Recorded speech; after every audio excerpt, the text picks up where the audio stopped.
Amin. Silakan duduk Bapak Ibu Saudara. Bapak Ibu Saudara, tadi lagu sangat indah sekali ya, sangat bagus sekali. Di dalam lagu itu kita diberi sebuah attention untuk kita memperhatikan dengan baik bahwa selalu ada jalan, selalu ada caranya Tuhan untuk menolong kita. Tetapi pertanyaannya, mengapa kadang-kadang kita tidak bisa melihat Tuhan bekerja dengan luar biasa? Mengapa kita gagal untuk melihat rencana Tuhan? Padahal seperti pujian tadi, tak pernah Tuhan itu meninggalkan kita. Selalu ada jalan, selalu ada cara Tuhan.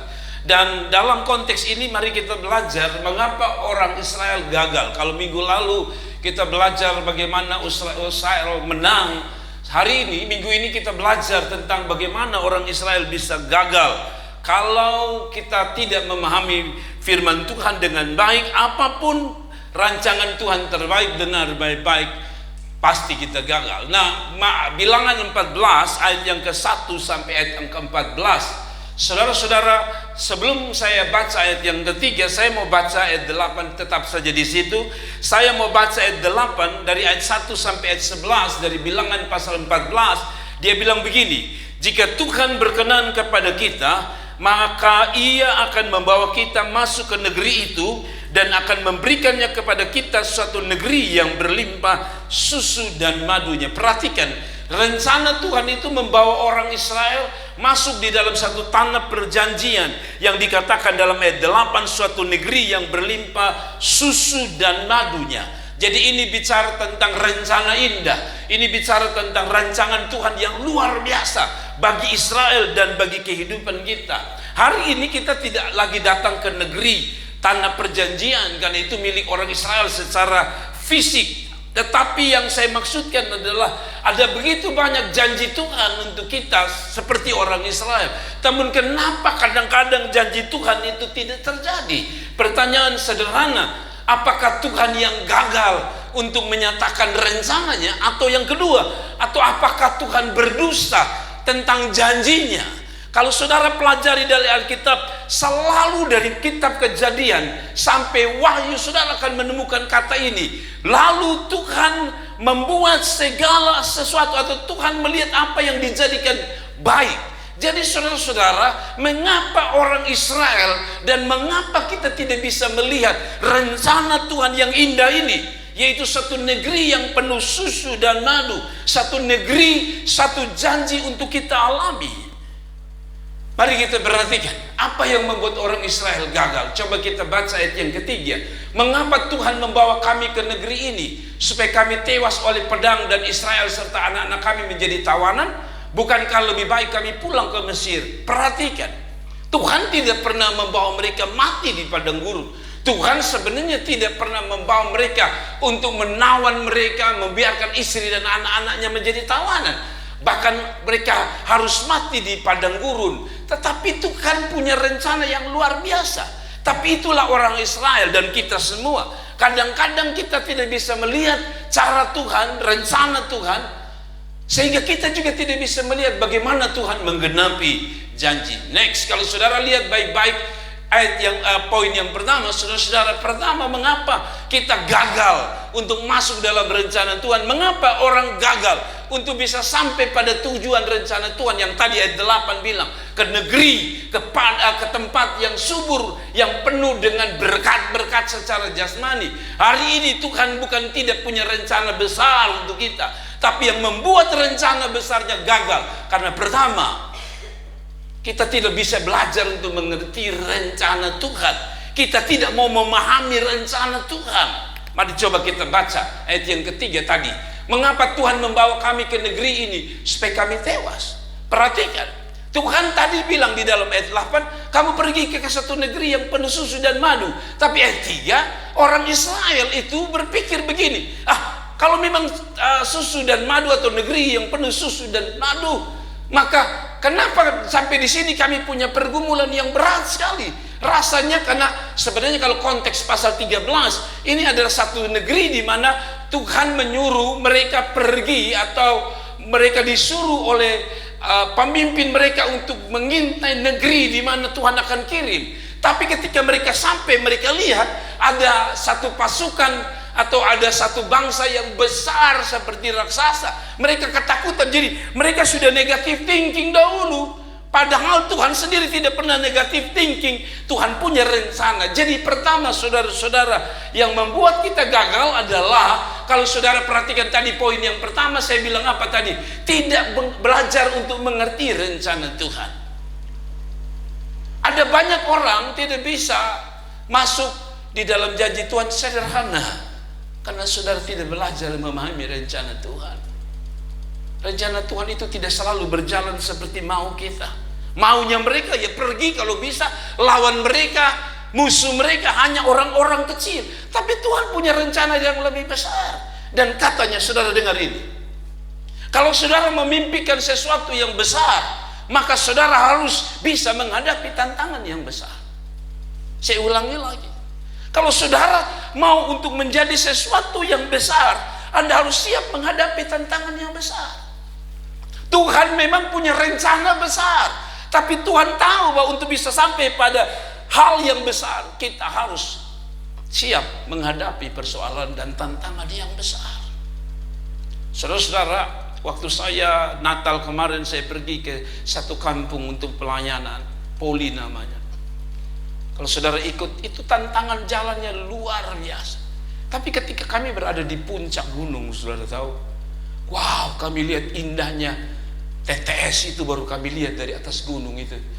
Ya, indah sekali. Tapi saudara tahu risikonya salah jalan, terbalik dan mati. Kadang-kadang kita ingin melihat sesuatu yang indah, tapi kita tidak berani melewati tantangan, melewati jurang, melewati badai hidup. Tapi kita mau sesuatu yang besar. Orang-orang yang hadir katanya sukses hari ini adalah orang-orang yang telah bayar harga dalam hidup mereka. Entah itu proses belajarnya, entah itu proses kehidupannya. Kita belajar dari mantan presiden kita Jokowi. Kenapa dia jadi presiden yang hebat? Dihantam dengan isu, dihantam dengan kata-kata yang begitu mengerikan, tapi dia tetap kuat. Kenapa? Karena dia sudah biasa menghadapi persoalan besar. Jadi kalau Tuhan memberi dia kepercayaan menjadi seorang petinggi presiden, saya tidak heran. Karena dari kehidupan yang sulit dia sudah menghadapi badai-badai hidup. Sekali lagi, kalau kita jadi orang yang manja, hanya ikut Tuhan hanya sekedar untuk mendapatkan sesuatu yang enak tanpa mau bayar harga dalam hidup kita, tidak mungkin. Mereka harus berhadapan dengan orang enak yang katanya besar-besar bagaikan raksasa. Tapi mereka terbalik. Mereka bilang, Tuhan mau bunuh kami ke sini. Tuhan tidak pernah bunuh kita. Banyak kali ketika kita ada dalam persoalan, kita kan suka begitu. Tuhan, ini terlalu berat. Tuhan benci beta kok. Tuhan tidak sayang beta kok. Kenapa ini persoalan datang dalam hidup saya? Sebagai seorang hamba Tuhan, dalam melayani Tuhan, saya punya mimpi besar. Saya punya kerinduan untuk melihat rencana Tuhan terjadi dalam hidup saya. Tapi saya harus jujur bahwa menghadapi masalah besar dalam hidup saya. Kadang-kadang orang pikir jadi hamba Tuhan enak, jadi gembala enak. Tapi saya mau bilang bahwa saudara tidak tahu bagaimana sebagai hamba Allah saya berjuang melawan banyak hal. Tapi tidak peduli, jangan pernah salahkan Tuhan kalau Tuhan bawa kita pada sebuah badai besar atau tantangan besar. Kan itu hanya mau bicara Tuhan untuk mengangkat kita. Raja Wali tidak pernah bisa naik terbang tinggi kalau dia tidak harus melewati satu angin dan badai yang besar. Saudara tidak bisa jadi orang yang luar biasa kecuali kita mau belajar menghadapi badai hidup.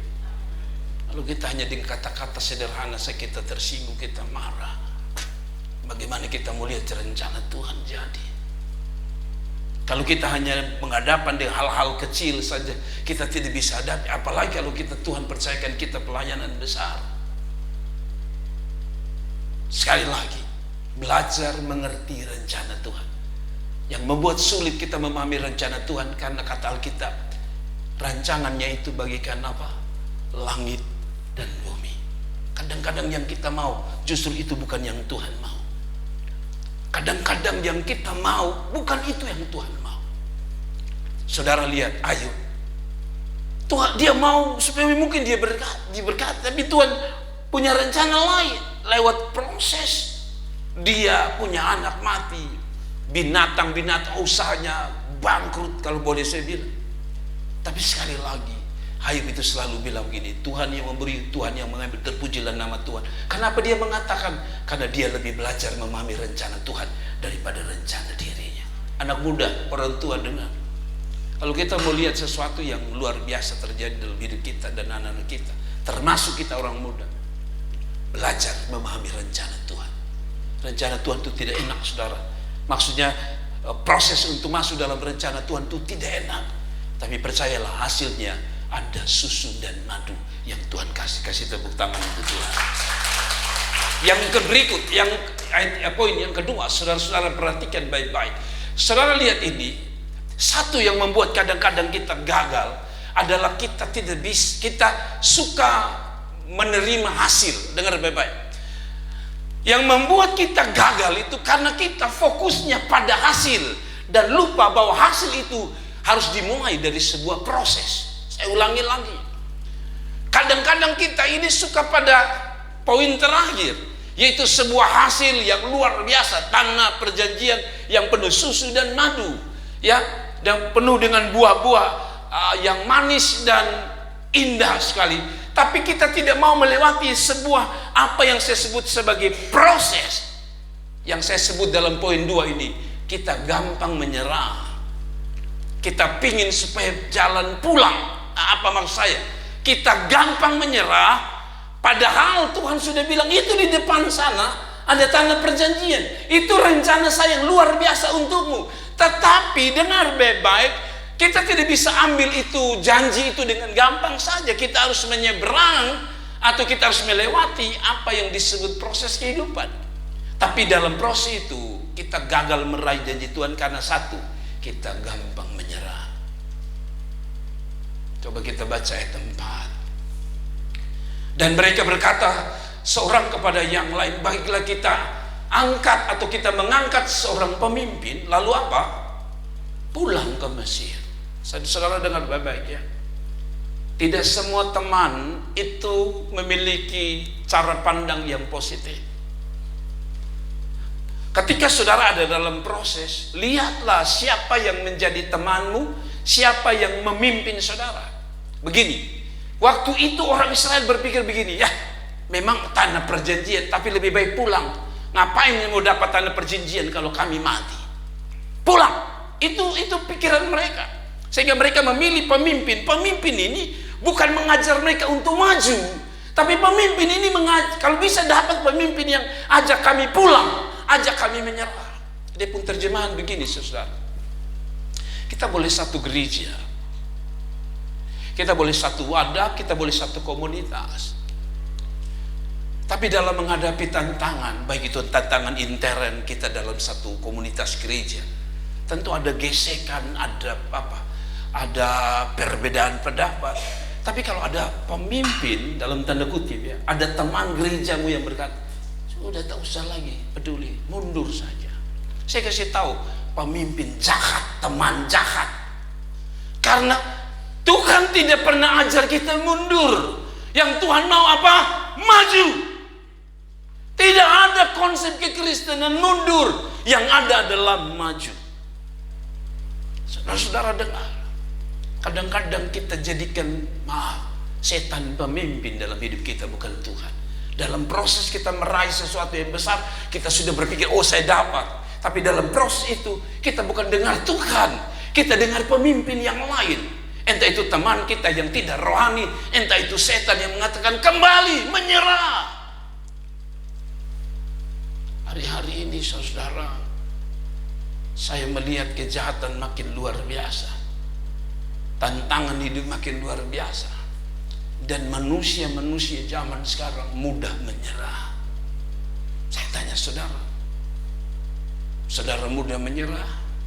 Maaf, baru kerja skripsi saja kita nyerah.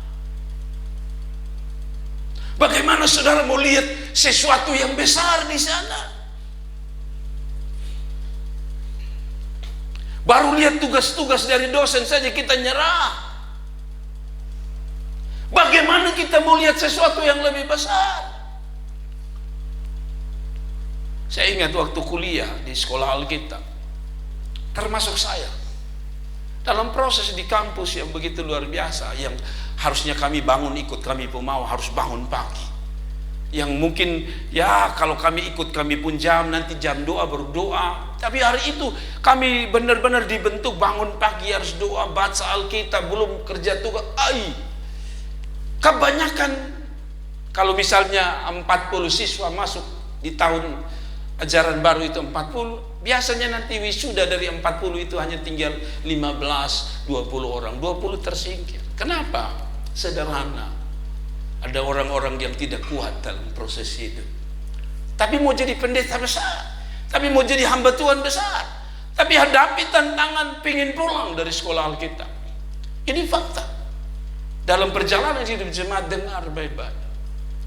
Anda tidak bisa meraih sesuatu yang sukses kecuali saudara tidak gampang menyerah. Saya pinjam pendeta Gilbert, saya lupa petinju siapa itu. Dia bilang begini, hal yang paling saya tidak suka dalam bertinju adalah bukan saat bertinjunya, tapi saat latihan.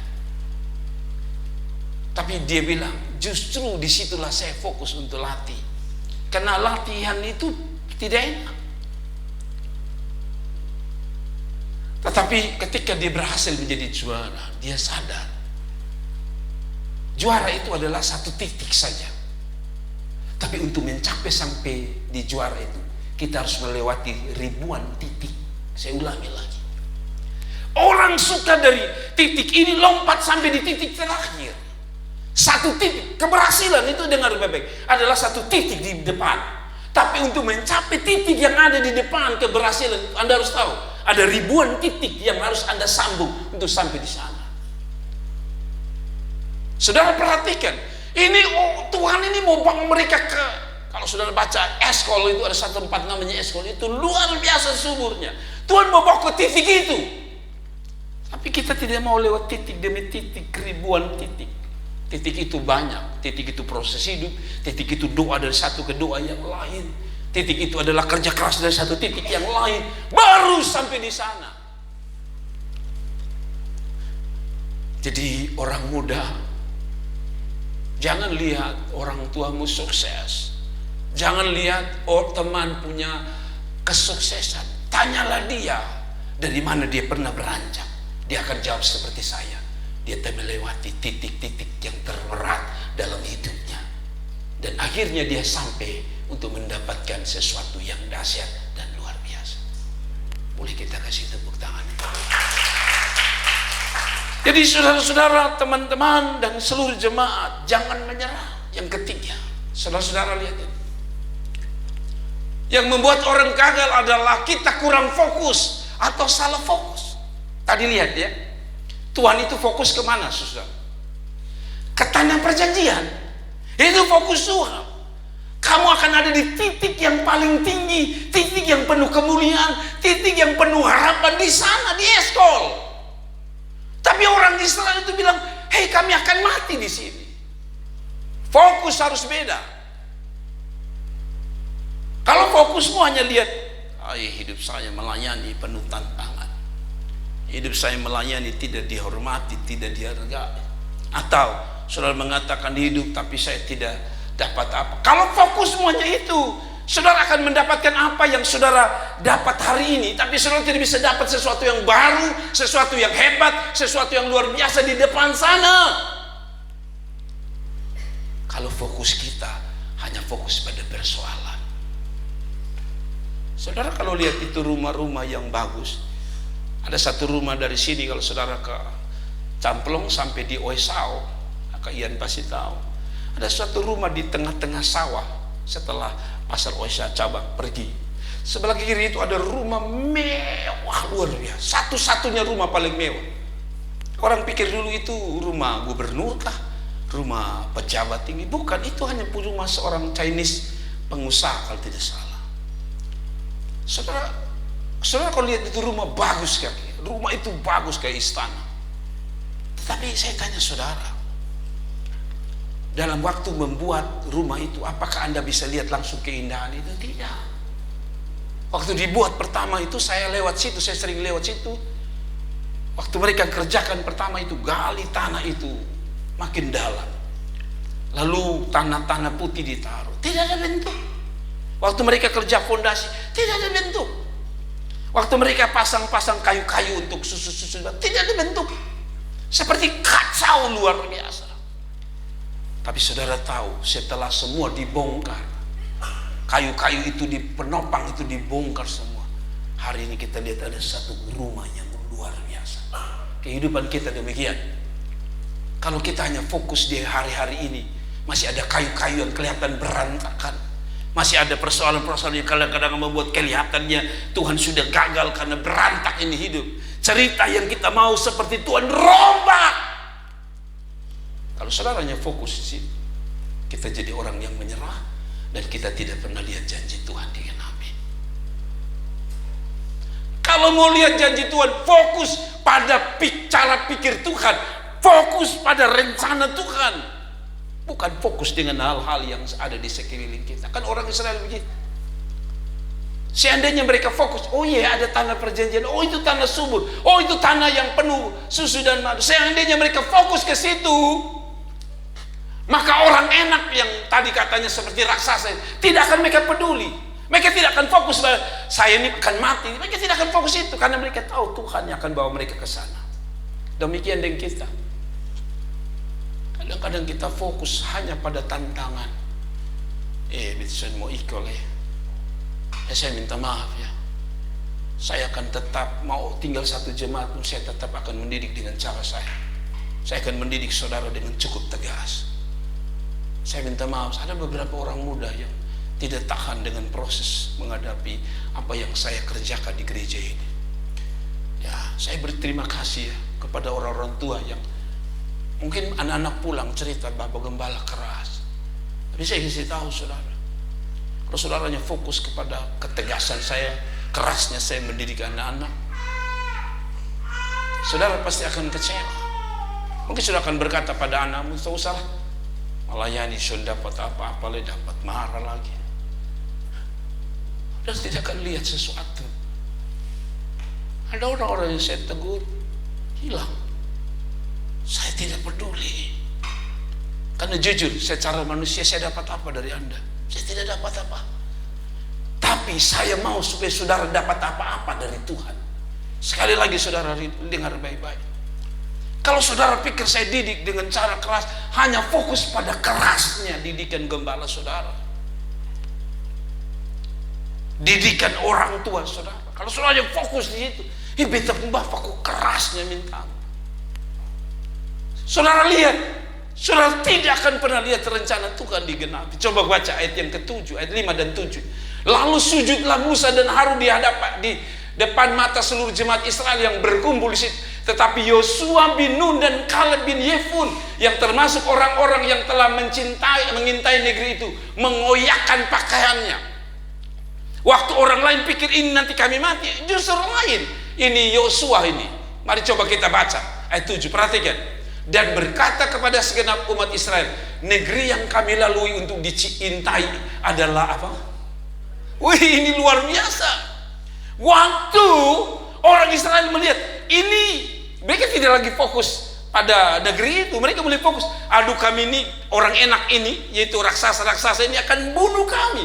Sehingga mereka lagi fokus. Tapi bagi Yosua, dia fokus mana? Dia bilang, memang betul ada orang enak, ada orang-orang besar, pasukan yang lebih besar, lebih kuat dari kita. Tapi saya tidak fokus itu. Saya fokus pada ini. Di negeri itu ada sesuatu yang luar biasa. Jadi kalau di gereja ini, gembala saudara, didik saudara, saya sebagai orang tua, baik orang tua rohani maupun sebagai orang tua jasmani, saya khusus anak-anak saya dengar, tidak ada bapa dimanapun yang mendidik dia dengan secara tegas dan keras untuk menghancurkan. Apa Tuhan tidak tahu bahwa di situ ada orang-orang raksasa seperti bangsa enak itu? Tuhan tahu. Apa Tuhan tahu bahwa ketika mereka berhadapan dengan orang enak akan dibiarkan mereka hidup? Tuhan tahu. Tapi belajar dari Yosua, dia fokusnya bukan pada kerasnya pada hidup, yaitu menghadapi orang-orang enak. Dia fokus, itu negeri luar biasa. Ini contohnya begini, kembali pada saudara yang masih kuliah. Kerja skripsi itu kan butuh tenaga, butuh waktu. Kadang-kadang baru kita kerja, kita stres, kita ingin mundur. Saya ingat waktu anak saya Jenny skripsi, berkali-kali dia harus menangis di hadapan saya. Bapak dapat tolak lagi, Bapak dapat tolak lagi. Ulang-ulang sampai satu waktu dia sangat putus asa. Saya bilang tidak bisa. Kalau lu menyerah dengan hanya itu, tapi coba lu, saya ingatkan dia waktu itu. Saya tidak tahu dia ingat, tapi saya bilang begini, coba lu bayangkan, bukan pada skripsinya, bukan pada berapa kali dosen tolak untuk tidak tanda tangan. Lu bayangkan pada waktu lu berdiri di hari wisuda, pegang bunga, lalu orang berjabat tangan dengan lu, lalu orang mengalungkan atau memindahkan tali wisuda itu, tali toga itu. Lu bayangkan di situ. Lalu dia hapus air mata, dia kerjakan lagi. Saudara bisa bayangkan, kita lihat orang wisuda saja kita senang luar biasa. Apalagi kalau saudara bayangkan, setiap kali kerja keras saudara berpikir begini, saya mau lihat hari itu dosen pindahkan tali toga itu. Jadi fokusnya bukan pada skripsi yang sulit. Karena memang untuk pindahkan toga yang sepotong ini, kan yang lucunya adalah begini, kita kerja bertahun-tahun, berhari-hari, hanya lucu. Itu orang bisa begitu, topi di sini, ada tali satu di sini, dipindahkan ke sebelah, titik itu hanya sepotong. Tapi saudara tahu, foto itu bermakna lebih dahsyat waktu saudara kasih tunjuk pakaian S2, S3, S1.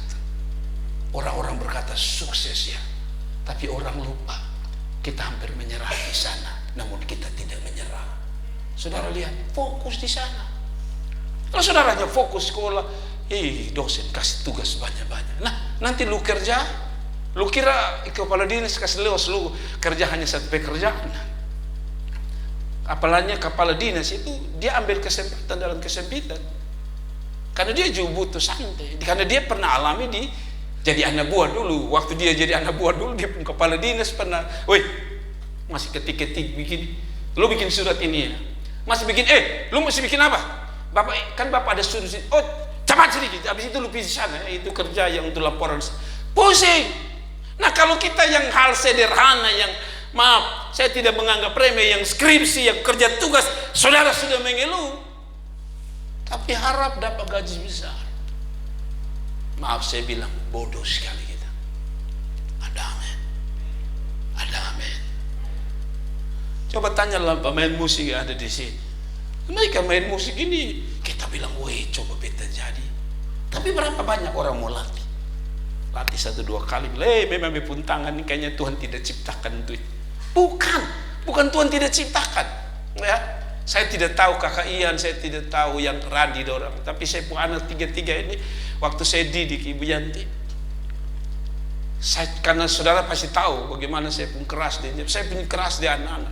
Setiap mereka latih itu harus menangis, 3 anak ini harus menangis. Tekan tusal saya kuti, saya marah. Kemarin saya lihat Jordan ikut lomba main musik, juara 2. Saya mungkin tidak memuji dia di Facebook, tapi saya sudah berpikir, sebenarnya secara tidak langsung ayat ini sedang buktikan. Seandainya mereka fokus hanya saya pungkuti dan pun tangan itu, salah saya kuti. Kadang-kadang mereka sudah capek, jadi sambil tekan itu air mata jatuh, nangis. Kadang-kadang sebenarnya saya tidak tega, saya mau suruh mereka berhenti, tapi saya sudah tahu bahwa nanti ke depan orang tidak puji yang namanya Bapak Jiriadu, tidak. Waktu saudara main di situ orang tidak bilang itu siapa Bu Ana. Orang pertama lihat, keren sekali dia main. Mengerti ya? Saya tidak pernah beri tepuk tangan mungkin untuk anak saya, tapi secara manusia saya bangga. Oke, dia juara 2. Tetapi lebih daripada itu ada satu yang lebih membanggakan saya. Ternyata proses saya mengutip setiap tangan mereka itu ada hasilnya. Ketika mungkin hari itu mereka mau berhenti karena mereka fokus pada cara saya mendidik mereka, mungkin mereka sudah tidak jadi apa. Tapi saya lihat tidak, saya lihat ke depannya. Kalau mereka, saya selalu bilang kepada anak-anak saya, kalau kalian tidak dapat pekerjaan sebagai pegawai, Ini modal. Jadi saya buka kursus, kasih latihan, orang sudah dapat duit. Belum lagi maaf, orang panggil pemain di gereja, pemain ada berkat. Jadi kalau anak-anak saya fokus pada model begini, mereka gagal. Ada demikian dengan jemaat. Kalau saudaranya fokus pada cara didik mamamu, bapamu yang tegas, saudara bisa terluka dengan orang tua. Tapi kalau saudara sadar bahwa di balik hati dalam mendidik saudara keras, pasti ada sesuatu yang baik di sana. Anda tidak akan pernah mengatakan, saya terluka dengan orang tua. Saya kasih ingat saudara, kiranya Tuhan tolong kita. Baik, kita lanjut pada poin yang selanjutnya. Yang membuat mereka gagal karena mereka berontak kepada Tuhan dan kepada hambanya. Saudara-saudara lihat 8-10, khusus ayat 9. Coba cepat. Jika Tuhan berkenan kepada kita, maka Ia akan membawa kita masuk ke negeri itu dan akan memberikannya kepada kita suatu negeri yang apa? Berlimpah susu dan madunya. Tapi perhatikan, ini menarik. 9. Hanya janganlah memberontak kepada Tuhan. Dan janganlah takut kepada bangsa negeri itu, sebab mereka akan kita telan habis. Yang melindungi mereka sudah meninggalkan mereka, sedang Tuhan menyertai kita. Jangan takut kepada mereka. Coba perhatikan ayat 10, ini paling indah. Lalu segenap umat itu mengancam hendak melontari kedua orang itu dengan batu, tetapi tampaklah kemuliaan Tuhan di kemah pertemuan kepada semua orang Israel. Lihat, satu yang disalahkan siapa? Tuhan. Siapa yang mau dilontari? Hamba Tuhan. Ya, saudara tahu, dua pribadi, satu hamba Tuhan, satu Tuhan. Kadang-kadang dalam proses hidup ini kan begitu. Kebanyakan kalau bukan Tuhan yang disalahkan, manusia yang disalahkan. Ketika proses hidup kita menjadi sakit, yang kita salahkan manusia. Saya jujur ya, saya tidak tahu mengapa Tuhan izinkan saya lahir sebagai orang yang keras. Mungkin pertama saya dididik sebagai dari orang yang keras. Saya dididik dalam dua keluarga. Waktu kecil saya dijual di keluarga orang Ambon, orang Kei, orang yang wow keras dan luar biasa. Anak-anaknya dicemeti pakai apa namanya, ekor pari. Sudah bisa bayangkan, didiknya keras. Saya pernah dipukul luar biasa di kaki saya waktu saya hampir kecelakaan. Papa saya adalah seorang tentara, mama saya adalah orang sabu yang cukup keras. Kami dididik sangat keras, sangat keras. Saya terbentuk dengan kerasnya hidup. Mungkin itu yang memacu saya untuk saya pun Anda juga saya akan didik dengan cara apapun. Bahkan mungkin agak sedikit keras. Bahkan saya bilang keluarga-keluarga yang tinggal dengan saya, mereka kadang-kadang tidak tahan. Tapi saya tidak punya maksud apa-apa. Banyak orang tersinggung kalau kita didik orang dengan cara keras. Banyak orang rasa sakit hati dan terluka. Tapi saudara lihat, Bapa di surga didik orang Israel itu bukan cara main-main. Keras. Kalau saya mau buktikan, kadang-kadang orang-orang teolog zaman modern ini memperhalus cara kerjanya Tuhan. Saudara tahu, saya mau kasih tahu bahwa cara Tuhan itu keras. Alkitab bilang gini, anak yang kukasihi apa? Kutegur dan kuhajar. Itu keras, bos. Itu keras. Yang kedua, kalau saudara baca, kenapa tidak lewat tanah subur tapi lewat padang gurun? Itu keras. Di padang gurun ada apa? Binatang buas. Di padang gurun ada apa? Penyamun. Di padang gurun ada apa? Ada binatang-binatang beracun. Saudara pernah baca orang Israel mati itu dipagut ular. Keras. Jadi kalau hanya dapat marah, sedikit tersinggung, marah, saudara mau jadi apa? Kerasnya orang mendidik kita. Karena orang tua sadar bahwa sekerasnya dia mendidik, dengar baik-baik, tidak sebanding dengan keras kehidupan yang akan saudara hadapi di sana. Saya ini paling orang tua kita marah habis. Mungkin diam-diam kita menangis. Tadi marah beta puana berlebihan. Tapi Anda di luar sana Anda tahu. Saya baru dengar ada satu orang pejabat atau apa, orang kaya lah, dia suruh tukangnya kerja rumahnya. Waktu dia suruh tukang kerja, dia ya biasalah, dia keras pada tukang itu. Dia ngomong, ini saya tidak mau begini, saya mau rumah saya begini. Saudara tahu tukangnya bunuh dia, penggal dia, bunuh dia. Saya kasih tahu demikian, bukan hanya sekedar marah. Di luar sana orang bisa bunuh kita. Keras. Keras. Di sini mungkin kita dibentak, tapi di luar sana itu ada singa yang bukan hanya membentak saudara, membunuh. Keras. Jadi sekali lagi, Tuhan mendidik kita keras karena sadar bahwa di dunia luar sana lebih keras. Saya selalu bilang anak-anak saya, kalau saya marah, kalau saya didik mereka sering nangis, saya bilang jangan menangis. Saya paling benci orang menangis. Sebenarnya bukan karena saya tidak tega mereka menangis, tapi saya punya didikan begini. Kalau Bapak marah saja, langsung menangis. Bapak yang punya hati, yang punya darah ada di dalam tubuh kamu saja, kamu bisa nangis. Ada orang yang tidak sedarah dengan saudara, yang waktu dia marah saudara, dia tidak ada punya perasaan ini anakku, ini keluargaku, tidak. Dia pun cara marah lebih sadis dari kita. Dan karena itu saya bilang anak-anak jangan nangis. Saya tidak mau cengeng karena hidup lebih berat. Mari kita lihat pada ayat selanjutnya. Kalau saudara perhatikan baik-baik dalam ayat ini, terus sebagai poin terakhir. Yang terakhir, orang Israel gagal karena mereka tidak percaya walaupun sudah banyak melihat perbuatan Tuhan. Ini kesalahan mereka, ini kesalahan kita. Sudah banyak lihat cara Tuhan, tapi masih tidak percaya Tuhan, masih ragu Tuhan. Coba kita baca ayat 11 sebagai terakhir. Tuhan berfirman kepada Musa, berapa lama lagi bangsa ini menista aku, dan berapa lama lagi mereka tidak mau percaya kepadaku, sekalipun sudah ada apa? Segala mujizat, tanda mujizat yang kulakukan di tengah-tengah mereka. Tuhan marah, berapa lagi mereka ini menista aku, berapa lama lagi tidak mau percaya. Dia bilang begitu. Padahal menurut Alkitab apa? Sudah ada segala tanda mujizat. Kita nih kadang-kadang hidup susah, kita masih nangis. Padahal pernah kita juga di titik yang mirip-mirip, dan Tuhan sudah tolong. Tapi waktu menghadapi persoalan yang sebenarnya bukan baru ya, beda versi saja, tapi sebenarnya mirip-mirip. Harusnya kita percaya, kalau dulu Tuhan tolong, kalau kemarin Tuhan tolong, kalau tahun lalu, 20 tahun yang lalu Tuhan tolong, percayalah Tuhan yang sama tolong kita hari ini.